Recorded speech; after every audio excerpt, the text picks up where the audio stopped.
actually like this part. So that's pretty cool. If you don't, that's okay. Don't need to listen to what I say, just listen to my whisper and like the vibrations in your ears. It doesn't really matter what I whisper about, right? So first of all, if you enjoyed this video, feel free to like it. Feel free to leave a comment. Subscribe to the channel if you haven't yet. And if you need more of my ASMR in your life, check out the description below. Consider becoming a patron or a member for only $3 a month. You get a ton of exclusive content in return. You get exclusive videos, audios, MP3 files, occasional early access to videos, access to custom video playlist, exclusive bloopers that you don't see here on YouTube, and more. And you can cancel anytime. There's no catch. I swear, I promise.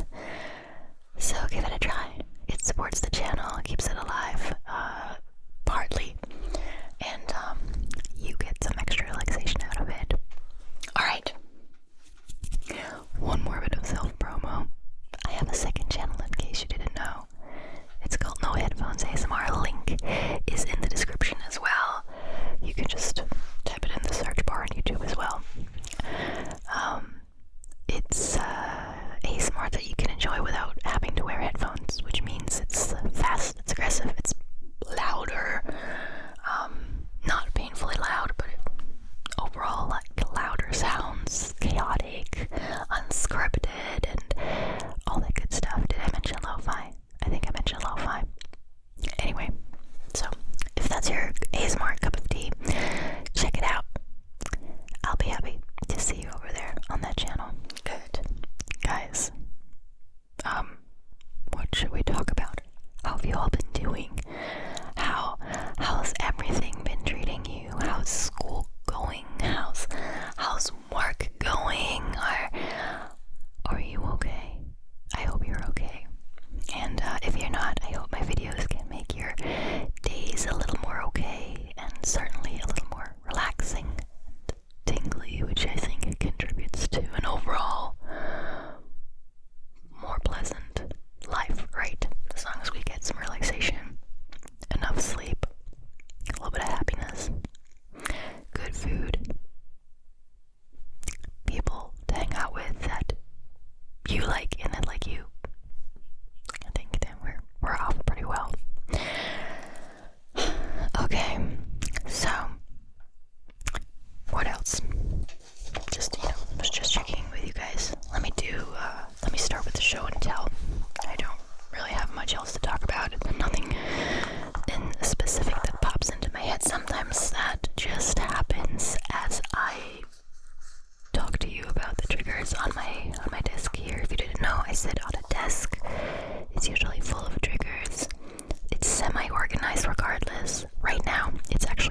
quality-wise, which mics are better, the 3DO or the Rhodes. I mean, Rode make a ton of mics, but like these ones in specific. Okay, so I have a couple of triggers from the previous video on here. It's not the previous video for you guys, because I'm filming this in a different order than I'll upload it and publish it. Because I have this whole schedule going on for each month, and the video that I filmed before this one was the Deep Ear ASMR video, but that one went up 3 videos ago, so since then there have been 2 more videos, and now there's this one. At the point of filming this, I don't know what those other 2 videos in between even are, because I still need to do a little bit of brainstorming. But I wanted to record 2 videos today. Those were the two ideas that I had, and so that's it. But I didn't want to upload them right after the other. You have to be a little bit strategic, you know, with the YouTube algorithm and everything. You're always trying to figure out what works best, and so this one does not come after that Deep Ear video. There's 2 more videos in between that. Not sure what they are at the point of you guys, or at the time of you guys watching this. You already know if they've actually been up already. If everything goes according to plan. Okay. So one of these triggers from that previous but not previous video are these cups. They're pudding cups. I know, looks strange. If you're German, you probably know which pudding cups I'm talking about. They're like eggs, so they have a bottom part which isn't quite like this. This is actually another top part. The bottom part is like slightly more straight at the bottom, so that you can actually set it down. Like if you were to set this down, it would just fall over, because it would almost be like an actual egg. The real bottom part allows it to just sit in the shelves in the supermarket or in your fridge.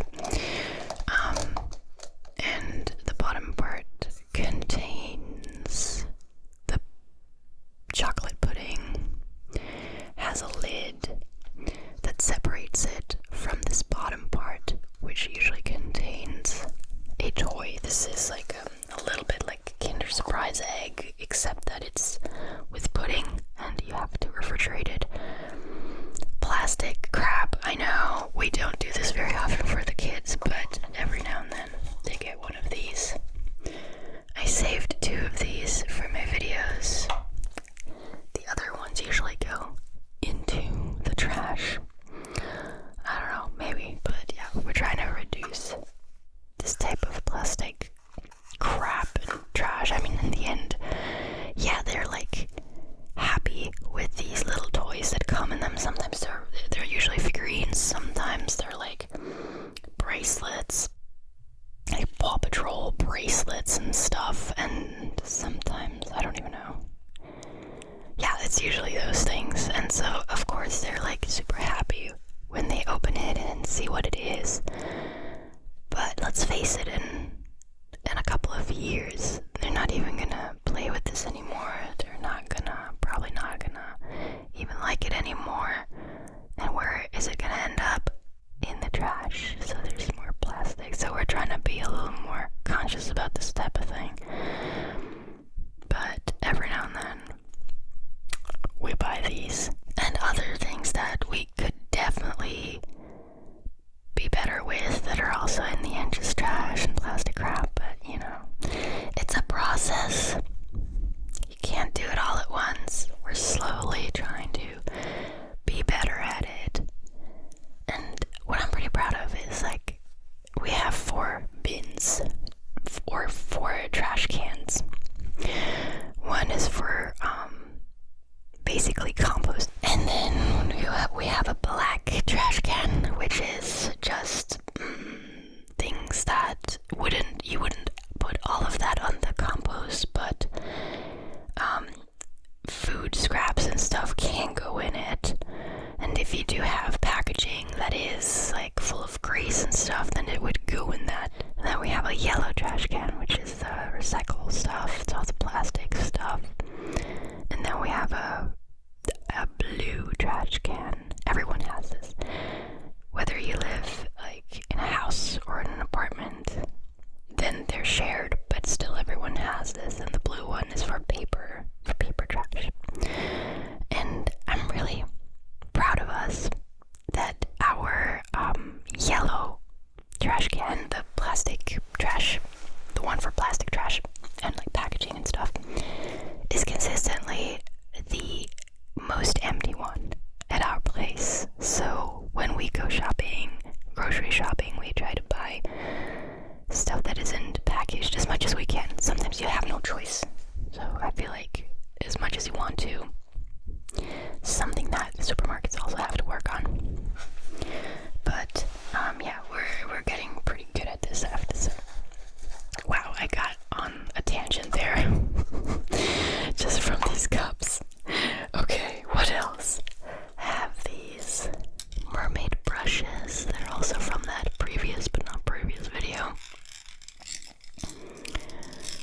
Nice sounds, really nice sounds. These are mesmerizing. I know, again, just plastic. It's just plastic crap.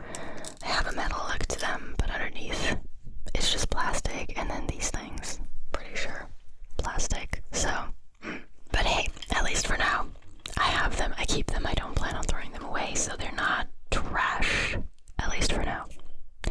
Right? Eventually most things will end up in the trash, but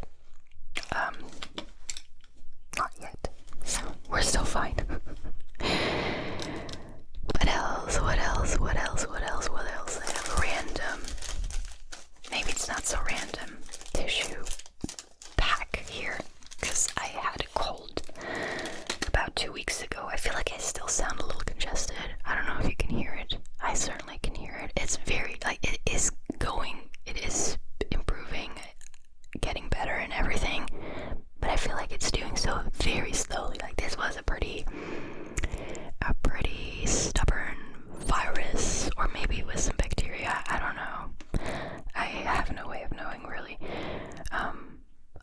But yeah, so that's why those are here. Let me make some sound in the background with them. This is the whole point of this like show and tell thing. I always make these subtle background sounds for you, and in the meantime there's lots of things to whisper about. So I'm not sponsored, but this is one of Germany's most popular and well-known tissue brands, to the point where people use that name as a stand-in for the actual term. So the term would be, what is it? Tissue, right? A tissue. But instead they would say, instead of saying, give me a tissue, can you give me a tissue? Do you have a tissue? They would say, do you have a temple? It's like, I think with the US, it's a Kleenex. Like, can you give me a Kleenex? Instead of like, can you give me a paper towel? Or like a kitchen towel or whatever. So this is very similar. Okay. Let's go to the, like I said, there's not too many things on this desk, so we're done with that. Let's go read some interesting facts. I'm always looking forward to this part, you guys. People once ate arsenic to improve their skin. Really?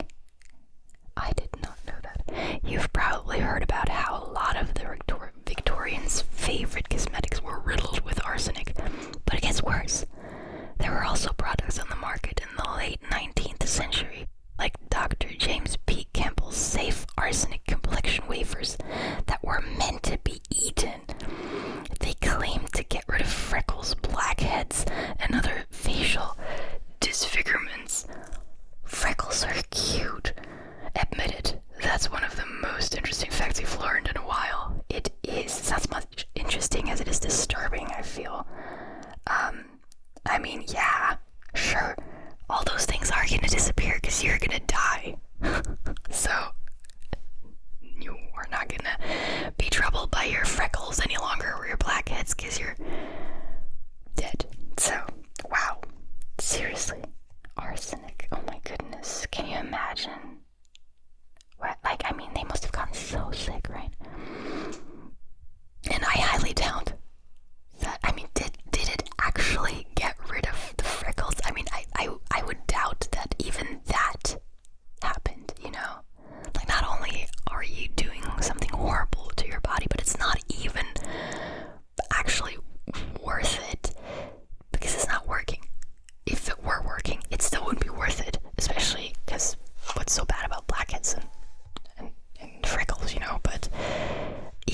or something really horrible, like don't eat arsenic, right? Don't put it on your skin. I mean, but this probably didn't even work, so it's like twice as bad, I feel.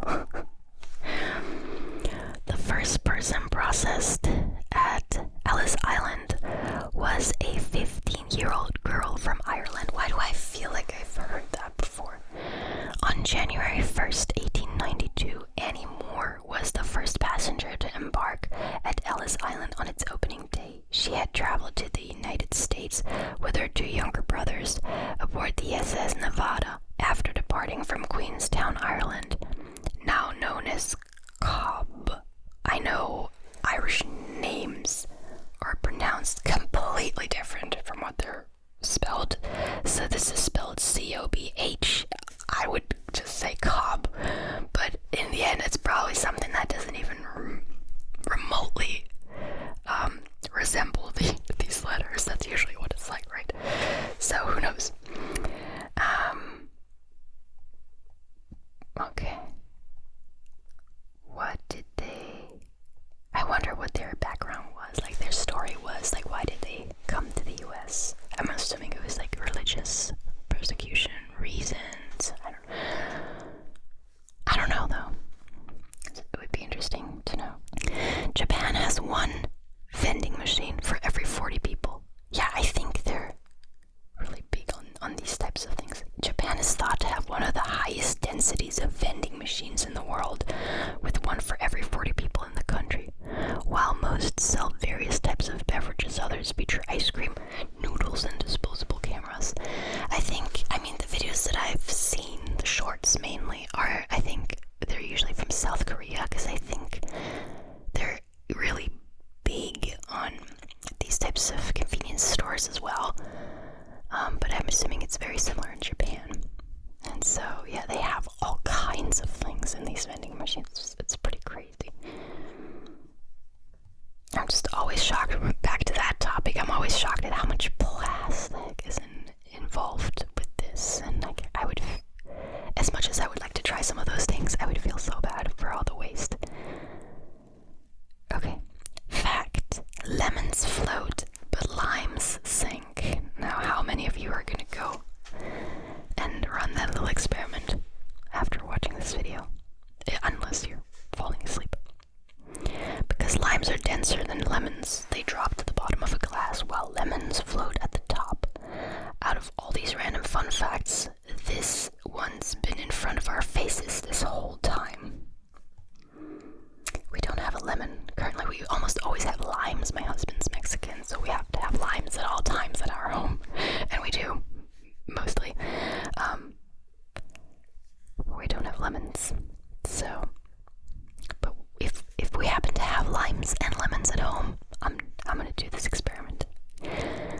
Professional athletes used to perform in vaudeville during the off-season. Why is that spelled with not with a capital V? Is vaudeville not a noun? Is it not a place? Is it not a town? It sounds like a town. They used to perform in vaudeville. Let me just read.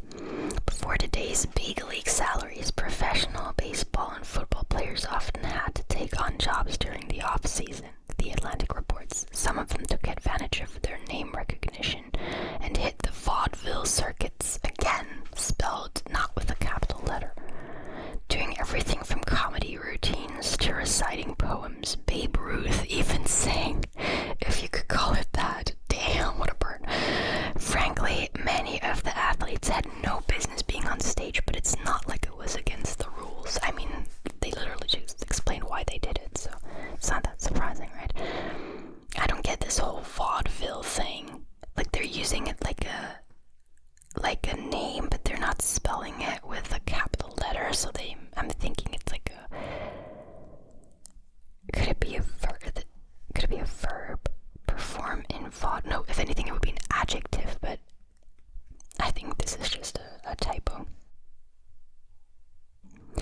The first time the word period was used on TV in reference to menstruation was 1985. Seriously. Because before that, women didn't definitely not have periods. It came via a line in a Tampax commercial.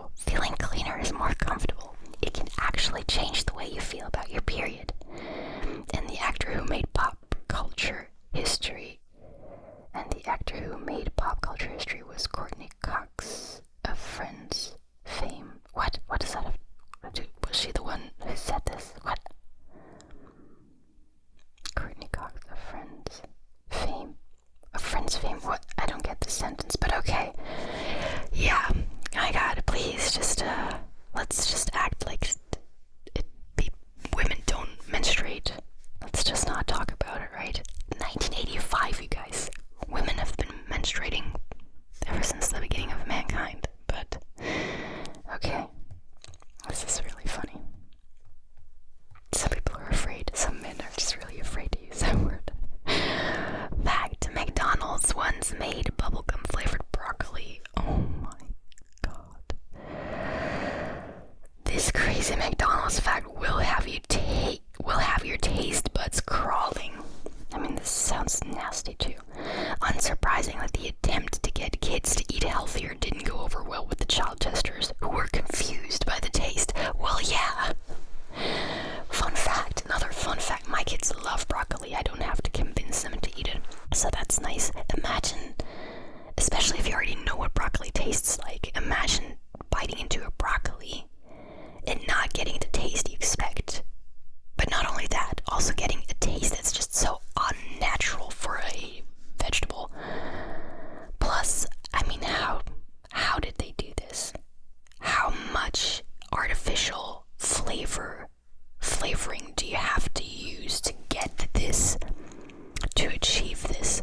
I mean, you just literally just turned a perfectly healthy food really, really unhealthy, which, I mean, McDonald's is already known for, right? Or any other junk food. Is like, you don't go there if you want to eat healthy, right? I mean, when did they even offer broccoli? When was that? Weird. Okay, let's do one more fact for today, and then we're done here, you guys. Some fungi create zombies, then control their minds. I've heard of that. And then everyone references this game, and I think it was made into a TV show. I've neither played the game nor watched the show, but I've heard of this, and then I know everyone's always referring to this. The tropical fungus Ophiocordyceps, or whatever it's pronounced, infects ants' central nervous systems. Once it has been in an insect's body for 9 days, it has complete control over the host's movements. According to National Geographic, it forces the ant to climb trees, then convulse and fall into the cool, moist soil below, where fungi thrive. Once there, the fungus waits until exactly solar noon to force the ant to bite a leaf and wait for death. This sounds like it's made up, let's be honest.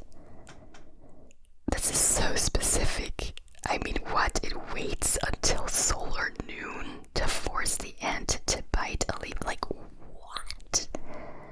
This is scary. I mean, this is exactly what horror stories are made of. Pretty crazy. I don't know why I feel like they added some fake facts to this to make it sound more interesting. It's really hard to imagine that this would actually work. I mean, it's a fungi.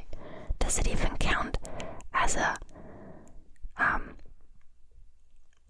as something? Yeah, I mean, it's alive in a way, right? Oh my god, I don't want to continue to think about this. This just is kind of effing with my mind a little bit. Okay, it's not so relaxing. Let's get back and get off this topic and finish this video without thinking about this, okay? Let's rather think about that cool lemon lime experiment that we're definitely all gonna do once we get the chance to. So you guys, thank you all for watching. I appreciate it. I hope you enjoyed this, got lots of tingles, and are nice